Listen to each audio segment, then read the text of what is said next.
నువ్వు రానా?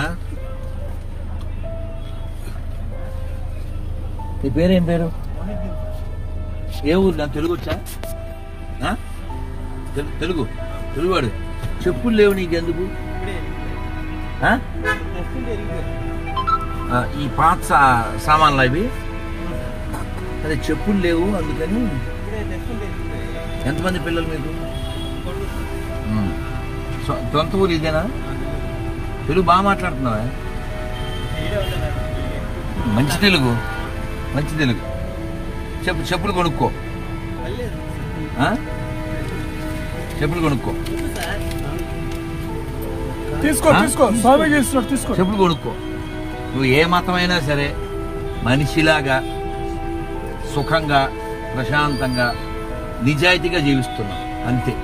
అయినా చెప్పులు కొనుక్కో. చెప్పులు లేవు నీకు అందుకని నువ్వు నన్ను అడగలేదు. అవునా? నువ్వు నన్ను అడగలేదు. నువ్వు కష్టపడుతున్నావు అందుకని నీకు ఇచ్చాను అంతే. నేను ఏ వస్తాను అభిన్.